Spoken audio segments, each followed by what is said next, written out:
CNBC आवाज पर आप देख रहे हैं ये खास बातचीत RBI governor doctor D Subba Rao के साथ। आरबीआई की क्रेडिट पॉलिसी अनाउंस होने के बाद डॉक्टर सुब्बा राव, आपने लगातार एक बात कही कि पॉलिसी में आपने कुछ बहुत नहीं किया, काफी कुछ आप पहले कर चुके थे और बाकी आप आगे करेंगे।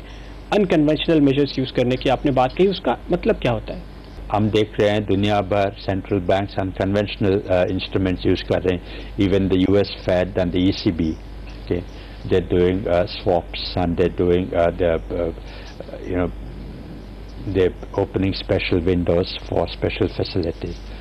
हम भी अगर सिचुएशन डिमांड करेगा तो अनकन्वेंशनल इंस्ट्रूमेंट्स यूज करेंगे. Like we've done for the oil marketing companies, we've opened a special window called the SMO. उनको वो बॉन्ड हम खरीद कर उनको फॉरेन एक्सचेंज देने के लिए, वो पहले मई से अगस्त तक था, अब फिर ओपन करेंगे जब ऑयल बॉन्ड मिलेगा. और ये म्यूचुअल फंड्स के सपोर्ट के लिए भी हम एक स्पेशल विंडो खोला. 0.5% SLR तक अकोमोडेशन दिया. 20,000 crore money was there put in that window for banks to access. ये सब अनकन्वेंशनल विंडोज हैं.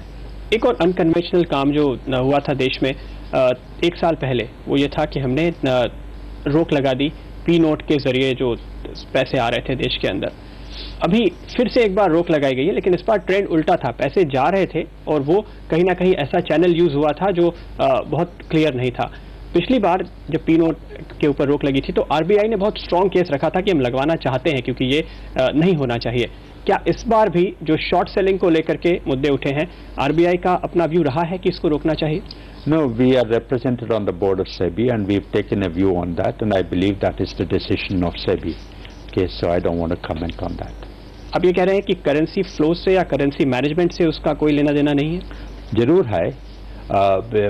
वो कंसिडर करके हमारा बोर्ड मेंबर जो है SEBI पर, वो हम अपना व्यू दिया और डिसीजन हुआ SEBI का, and I can't comment beyond that.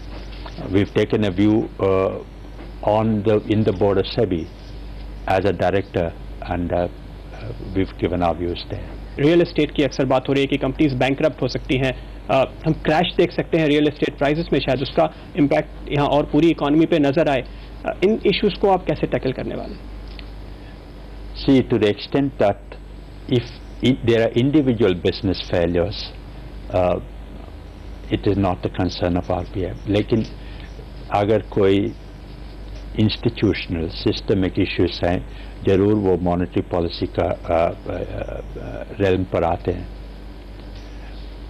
हम वॉच कर रहे हैं, मॉनिटर कर रहे हैं जो जिस सेक्टर में प्रॉब्लम हो सकता है, जिस सेक्टर में क्रेडिट फ्लो की ज़रूरत है, वो सब देख रहे हैं. The way we do that is not only through our instruments but also through provisioning norms, and we reviewed the provisioning norms as part of this recent policy and we've decided to keep them as they are, but if necessary वो revise करेंगे. जो भी आप easing करते हैं उसका impact housing loan पर भी आए और वो भी कम होते हुए दिखाई दें, या आप अभी भी अनकंफर्टेबल हैं रियल एस्टेट के प्राइसेस से? No, I cannot say that. Okay, I can only say that bankers will take a decision and when we will watch. Of course we are monitoring the trends, and if we need to intervene, we will intervene as a regulator by reviewing and revisiting and amending the provisioning norms. पिछले 3 हफ्तों में बहुत तेजी से आपने एक के बाद एक मेजर लिए, अभी पॉलिसी का मौका आपने जाने दिया, लेकिन क्या अब आपको लगता है कि जो बहुत जल्दी करने वाले काम थे वो आपने कर लिए हैं और अब हम फिर तुरंत आगे, ऐसा नहीं होगा कि नेक्स्ट वीक ही कोई और मेजर आते हुए देखें, अब थोड़ा कुछ दिन के लिए पॉज होगा? I don't believe that. I'm not going to say I'm not going to pre-decide that this week I will not do anything and next week I will do something. As I said, we're continuously monitoring the situation, and if we believe that something needs to be done on any day, we will do it.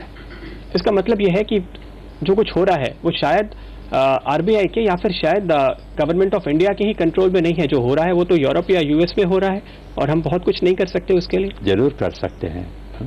And indeed that's what we are trying to do, to study the impact of the crisis on us and also take our own economic dynamics and economic requirements into consideration and manage the policy. It's certainly far from what you're saying. We are still in control of the situation. लेकिन जो crisis है वो शुरू हुई है US से, वहाँ के रियल एस्टेट से, वहाँ की जो फिर डिमांड सिचुएशन काफ़ी डिटीरियोरेट हो गई। जब तक वो नहीं सुधरती, क्या फिर भी एक बहुत लोग बात करते थे डीकपलिंग हो जाएगी, हम अलग हो जाएंगे, यूएस में जो भी हो हमारे ऊपर असर नहीं पड़ेगा। क्या वाकई वो होगा आने वाले कुछ क्वार्टर्स में? क्या डीकपलिंग? इकोनॉमी की भी और मार्केट की भी, खासतौर पे इकोनॉमी की। नहीं, ये डीकपलिंग एक फैशनेबल थ्योरी था 1 साल पहले, 6 मंथ्स पहले। अब तो कोई इसमें बिलीव नहीं करता है decoupling. This is an integrated world and financial integration we have learned is much deeper than we realized, and every country is affected by this, as we are seeing, and India too is affected by the indirect impact of the crisis. So decoupling का कोई credibility नहीं है, लेकिन India पर ये असर कम पड़ रहा है। अलग बाकी कंट्रीज के कंपैरिजन करने से ये लगता है कि इंडिया में कम पड़ेगा, क्योंकि हमारा drivers domestic demand and domestic consumption है, and I believe those drivers will work and we will make them work. तो हमारी जो 9% की ग्रोथ रेट थी, हमने मैजिकल फिगर हासिल किया, उसमें से कितना पार्ट था जो ग्लोबल बूम की वजह से आया था और वो तो नहीं मिलेगा? No, it's difficult to say, okay? But you know, exports and imports together constitute about, let's say, 40% of the GDP. You know, exports and imports together. Arithmetic sum, not algebraic sum. तो आप कह रहे हैं कि कुछ impact कम किया जा सकता है, एक लिमिट से ज्यादा नहीं। आप पूरी कोशिश कर रहे हैं कि कम से कम उसका असर हमारे ऊपर पड़े। बहुत बहुत शुक्रिया डॉक्टर सुब्बा राव आपका हमसे बातचीत करने के लिए। Thank you very much. Thank you.